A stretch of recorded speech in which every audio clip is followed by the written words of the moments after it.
మన చుట్టూ ఎన్నో ఊర్లున్నాయి. అందులో వింతేముంది?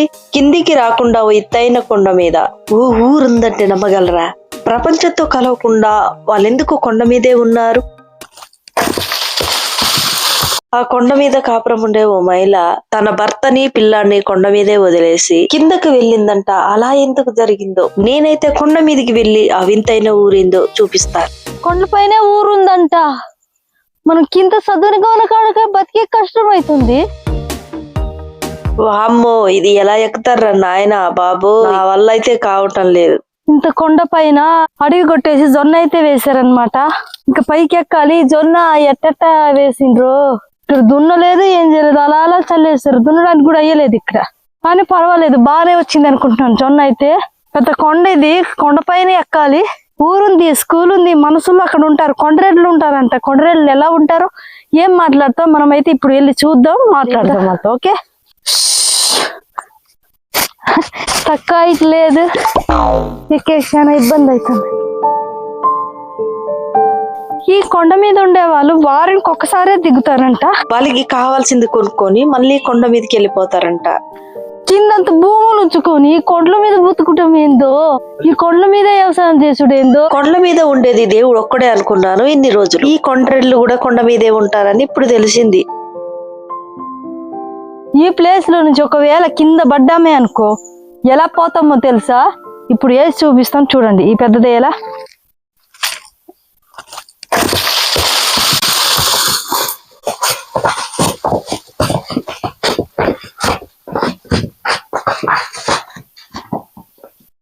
అట్లా ఉంటది మన పరిస్థితి. ఈ కొండవాసులతో ఏం జరుగుతుందో మనకు తెలుసలేదు. ప్రపంచానికి తెలియకుండా బతుకుతున్నారు కొండవాసులు. ఈ కొండలతోని, ఈ రాళ్లతోని, ఈ అడవి చెట్లతోని.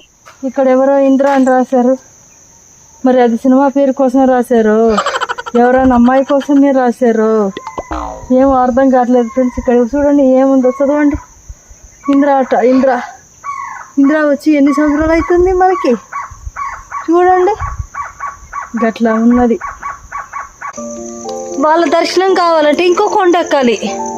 ఆ కొండ ఎక్కిన తర్వాతే వాళ్ళ దర్శనం అవుతుంది. వెయిట్ చేయండి ఫ్రెండ్స్. ఈ కొండరెడ్లను కొండదించడానికి చాలా సార్లు గవర్నమెంట్ అయితే ప్రయత్నం చేసింది, అయినా వినలేదు. ఎందుకో మరి తెలుసుకుందామా పైకి వెళ్ళి. వీళ్ళు ప్రపంచంతో కలవడానికి అస్సలు ఇష్టపడరండి. ఇవి చూసారా, వెదురు బద్దలు. వీటితోనే వెదురు బుట్టలు, చాటలు అలాంటివన్నీ రకరకాలుగా పైనే చేస్తారు కొండ పైన. కొన్నిసార్లు అయితే సంతకు తీసుకొచ్చి అమ్ముతారు. చూడండి మేకలు ఇప్పుడు కొంచెం కనిపించినాయి మన మేకలు. ఈ మేకలు ఉన్నాయంటే ఇల్లు ఎక్కడెక్కడ ఉన్నాయి, ఇక్కడ దగ్గరలో ఉన్నాయని అనుకుందాం. మేకలు మేపే మనిషి ఇక్కడైతే కనిపిస్తున్నాడు. ఈ కొండల మీద మేకలు మేపాలంటే కాళ్ళల్లో ఎంత బలం ఉండాలో. వర్షాకాలం అయితే ప్రమాదకరంగా వాగులు, కాలువలు పారుతాయండి. అలాంటి టైంలో అయితే ఈ కర్రల మీద నడుస్తూ దాటుతారు ఈ విధంగా. వీలైతే ఒక లైక్ చేసి అదేదో అయిపో ఇవ్వండి ఫ్రెండ్స్. ఊరి దేవుడా, ఈ ఆశతో సచ్చేలా ఉన్నాను దేవుడు. ఓ కొండన్నలారా, మీ దర్శనం ఎప్పుడన్నా, నేను నడవలేకపోతున్నానన్నా కనిపించండి.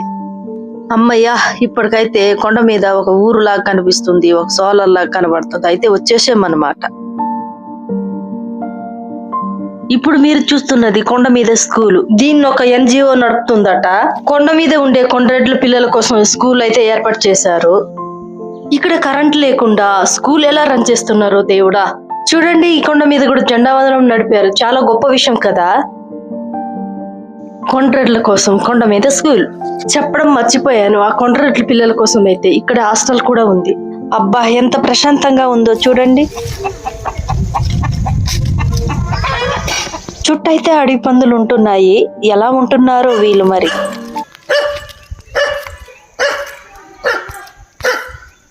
కొత్త వాళ్ళైనా మమ్మల్ని చూసి గ్రామ సింహం అయితే ఎలా అరుస్తుందో చూడండి. ఇక్కడైతే కొండరెడ్లు ఇల్లులు అయితే ఉన్నాయి, అక్కడికైతే మనం వెళ్దాం. ఈ అబ్బాయిని చూడండి, బల్ల మీద పడుకొని ఎలా ఉంటున్నాడో. ఊరు చూపించమని అడగగానే రమ్మని చెప్పి ముందు వెళ్తున్నాడు. ఈ కొండరెడ్లు అయితే మనుషులతో సరిగ్గా కలవరండి, చాలా సిగ్గుపడతారు. వీళ్ళ ఇల్లు దగ్గరికి అయితే తప్పనిసరిగా కుక్కలు అయితే ఉండాల్సిందే. నేను గత 5 సంవత్సరాల క్రితం అయితే ఇక్కడికి వచ్చున్నాను. అప్పటికి ఇప్పటికి పెద్ద మార్పు అయితే కనిపించలేదు ఇక్కడ. ఈయనే కొండరెడ్డి అన్న తడికెలు, అల్లికలు వెదురుతో చేస్తా ఉంటాడు. ఈ అబ్బాయి ఏమో అన్న కొడుకు అన్నమాట. ఆడదిక్కైతే లేదండి, వీళ్ళిద్దరే ఉంటారు ఆ ఇంట్లో. ఈ ఇంట్లో ఉండే ఆవిడ కొండ దిగి ఎందుకు కిందికి వెళ్ళిపోయిందో నేను తర్వాత అయితే చెప్తాను. మనమైతే ఇంటి లోపలికి వెళ్దాం, ఎలా ఉంటుందో చూద్దాం. ఇది 2వ గది అన్నమాట. ఇక్కడ లోపలికైతే చిన్నగా బల్ల ఉంది. ఆ బల్ల మీద నీళ్ళకి వాళ్ళకి కావలసిన సామాలు ఇది అవి అయ్యి అన్ని ఉన్నాయన్నమాట. గ్యాస్ స్టవ్ అయితే కనిపిస్తుంది కానీ గ్యాస్ మీద అయితే యూజ్ చేయట్లేదు అనుకుంటా. గ్యాస్ కూడా లేనట్టుంది. ఇవి కొండ మీద పండించిన జొన్నలు. ఎవరైనా పైకెక్కి బియ్యము ఎన్ని కేజీలు ఇస్తే అన్ని కేజీలు జొన్నలు ఇస్తారనమాట.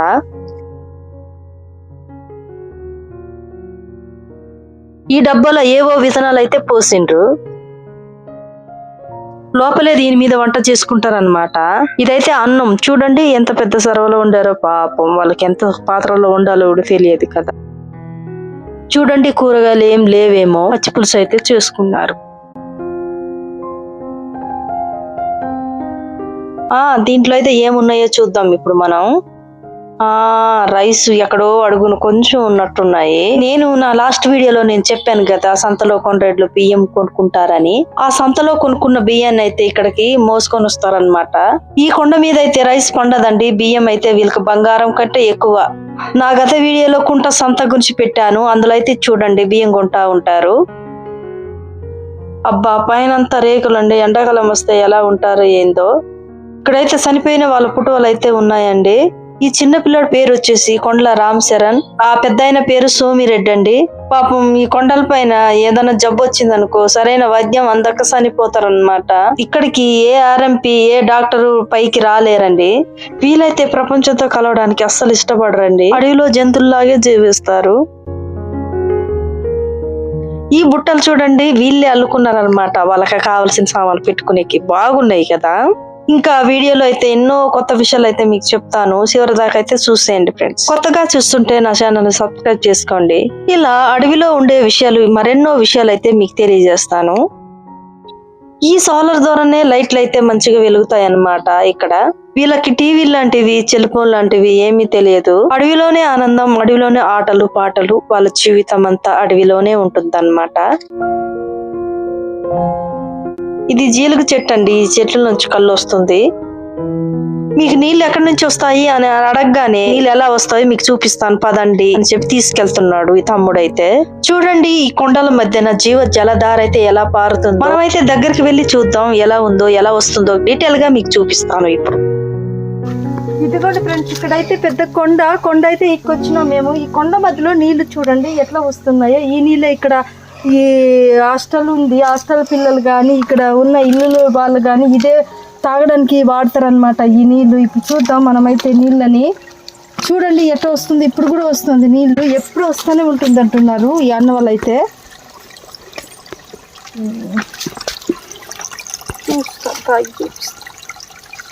అబ్బా ఇక్కడైతే బలి చల్లగా ఉన్నది నీళ్ళ వల్ల, చెట్ల వల్ల. కొండల మధ్యలో కూడా ఏసీలా ఉంది నాకైతే ఇప్పుడు.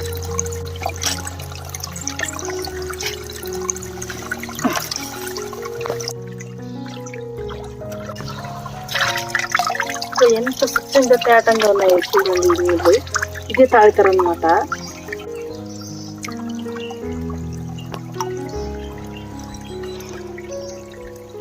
నీళ్ళు చాలా స్వచ్ఛంగా సూపర్ గా ఉన్నాయి.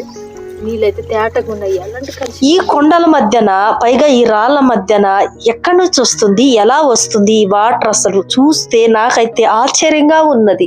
ఇక్కడ నుంచి వచ్చే నీళ్ళు ఇక్కడ ఊరుకొని ఇట్లా వస్తాయి అన్నమాట. ఇదే నీళ్లు. ఈ నీళ్ళు ఎప్పుడు ఇలాగే పారుతూ ఉంటాయి, ఎండాకాలమైన వానాకాలమైన. ఇగో అక్కడ నుంచి పైపులో ఇలా ఎక్కుతాయి నీళ్లు నిండుగా వచ్చి. ఇక్కడ నిండుకున్న నీళ్లు వచ్చి ఇదికి ఉంది కదా ఈ పైపు ద్వారా హాస్టల్ పిల్లలకి పోతుంది. ఇక్కడ ఈ పైప్ లో నుంచి నీళ్లు ఇక్కడ నుంచి వచ్చేసి దీన్ని నింపుకొని హాస్టల్ పిల్లలకి పోతుంది. ఎప్పుడు ఈ కొండల మధ్యన నీళ్లు ఇక్కడ రావడం అనేది, ఇలా జలపాతం లాగా ఎప్పుడు రావడం అనేది చాలా అదృష్టం అనుకోవాలి. ఇప్పుడు నీళ్ళకి కొరత ఉండదు. యాక్చువల్ గా చెప్పాలంటే మనం చదునుగా ఉన్న కాడే ఒకసారి బోర్లు నింపితే బోర్లలో నీళ్లు రాదు. కానీ ఇక్కడ చూడండి ఇంత కొండపైన నీళ్ళు వస్తున్నాయంటే చాలా అదృష్టం అనుకోవాలి. ఇది పెద్ద లోయ, నీళ్ళు వస్తా ఉన్నది. ఇదంతా పెద్ద ఈ కొండల మధ్యలో ఉండే పెద్ద లోయ ఇది. చూడండి ఈ చుట్టూ అడవి మధ్యన ఈ నీళ్ళ దార చూడండి ఎంత ఆశ్చర్యమో. చూడండి అక్కడ నుంచి ఈ సొరంగంలో నీళ్ళు వస్తాయి. చూడండి ఎంత బాగుంది, సూపర్ లొకేషన్ కదా, బాగుంది కదా. ఇక్కడ చూడండి ఆ మోటార్ కి కావాల్సింది కరెంట్ అంతా ఈ సోలార్ ద్వారా సప్లై అవుతుంది. ఇదేంటో తెలుసా? పందిలు గుడిసే. ఇక్కడ కొండ్రెల్లి కుటుంబాలు రెండు కుటుంబాలు ఉన్నాయి. అంటే రెండే ఇల్లులు అన్నమాట. మనం ఆ రెండో ఇంటి లోపలికైతే వెళ్ళి చూద్దాం, ఏమున్నాయో చూద్దాం. మీకు విషయం తెలుసా? ఇంకా పైన కొండ మీదకైతే ఇంకా ఊర్లు ఇల్లులు ఉన్నాయట. ఈ కొండ ఎక్కేసరికి సగం ప్రాణం పోయింది. ఇక ఆ పెద్ద కొండ ఎక్కాలంటే నా ప్రాణం మొత్తం పోద్ది ఈ అడవిలోనే. అయ్యో, నేనుండేది ఒకటే పిల్లని, నేను పోతే ఎట్లా? మా ఆయన ఒంటరోడు అయిపోడు. మనమైతే కొండ్రెడ్ల రెండో ఇల్లు లోపలికైతే వచ్చేసాం. ఆ ఇంట్లో ఏమేం చేస్తారో, ఎలా ఉంటారో చూద్దాం ఇప్పుడైతే మనం. పాపం మీ అమ్మనైతే చూడండి, చేసి అలసిపోయి ఎలా పడుకున్నదో. ఈ వెదురు బుట్టలన్నీ చేసింది ఈవిడేనండి. ఎంత బాగున్నాయో చూడండి బుట్టలు. పాపం ఎంత కష్టపడి అల్లుకున్నదో. పైకి వచ్చేసి ఈ బుట్టలు కొనే వాళ్ళైతే చాలా తక్కువలో అంటే తక్కువకే కొనుక్కొని వెళ్తారండి. వాళ్ళు తీసుకొని పోయి ఎక్కువ కమ్ముకుంటారు. పాపం వీళ్ళకి రేట్ల గురించి తెలియదు, ఏం తెలియదు. ఎంత కష్టమో కదా. పాపం ఈ కుటుంబానికి కూడా అమ్మగతోడు ఎవరు లేకపోయే. ఇప్పుడైతే మనం ఈ అమ్మ ఏమేమి వండుకుందో ఇప్పుడైతే మనం చూద్దాం. ఇక్కడైతే గంజి ఉంది, కూర, అదేదో కారం పచ్చడి లాగా ఉన్నది. గంప కింద అయితే అన్నం వండిన అన్నం పెట్టారు, కుక్కలు లాంటివి ఏం రాకుండా. ఇందులో అయితే నీళ్లు పోసుకొని తాగుతున్నట్టున్నారు. కొన్ని సామాన్లు అయితే ఎన్జిఓలే ఇస్తారండి వీళ్ళకి. అయినా కూడా చాలా వెనకబడి ఉన్నారు వీళ్ళైతే.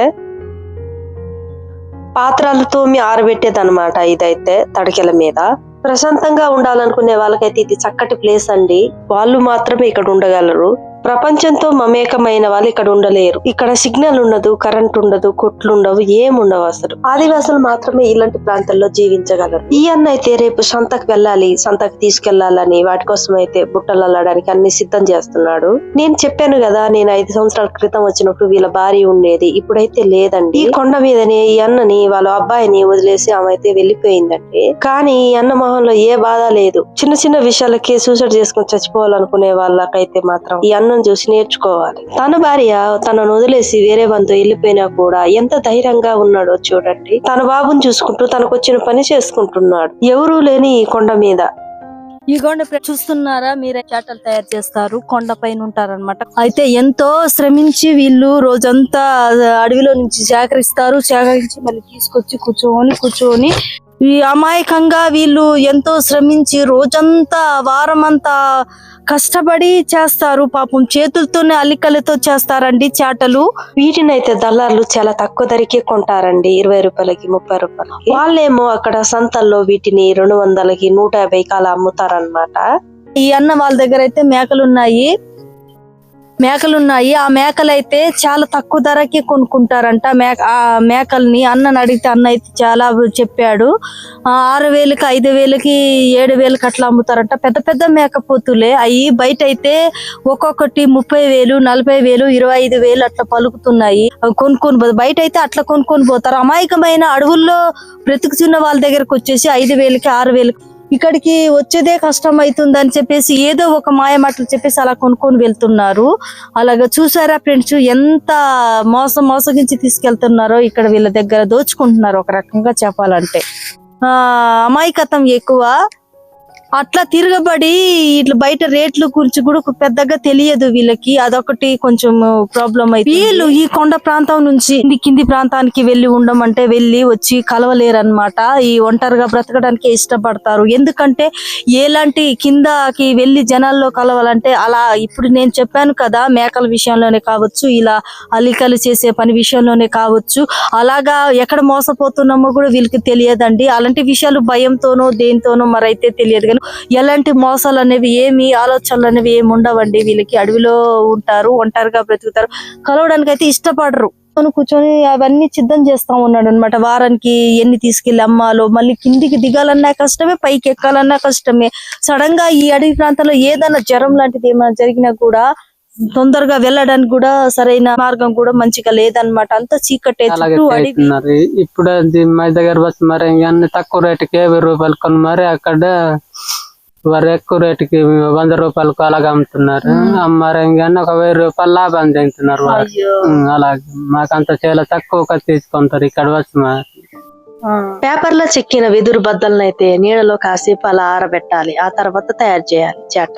తన బిడ్డతో ఒంటరిగా కొండ మీద బ్రతుకుతున్న ఈ అన్నను చూసేసరికి చాలా బాధేసింది ఫ్రెండ్స్ నాకైతే. మేమైతే తిరుగు ప్రయాణం అయ్యాం మళ్ళీ కిందికి రావడానికి. పైకి రావడానికి సంతోషంగానే వచ్చా, కిందికి వెళ్తుంటే మనుషంతా బరువుగా మారింది. ప్రభుత్వాలు ఎన్ని మారినా, నాయకులు ఎంతమంది వచ్చినా అడవి జీవితాలు మాత్రం మారవు. కానీ ఈ చెట్లను చూసారా, ఆకు రాలే సమయంలో ఆకులు రాలుతాయి, సిగురు వచ్చే సమయానికి సిగురు వస్తుంది. అలాంటిది వీళ్ళ జీవితంలో సిగురు అనేదే లేదు, మార్పు అనేదే రావట్లేదు. మీలో ఎవరైనా సాయం చేయాలనుకుంటే నన్ను అయితే కాంటాక్ట్ కాండి ఫ్రెండ్స్.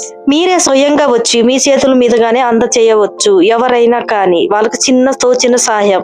సరే ఫ్రెండ్స్, వీడియో చూసారుగా. వీడియో మీకు ఎలా అనిపించింది కామెంట్ అయితే చేయండి, నేను తప్పకుండా రిప్లై ఇస్తా. మా అడవి మీకు నచ్చిందో లేదో తప్పకుండా కామెంట్ అయితే చేయండి మర్చిపోకుండా. మరో సరికొత్త వీడియోతో మళ్ళీ కలుద్దాం. మీ అడవి బిడ్డ రాధా.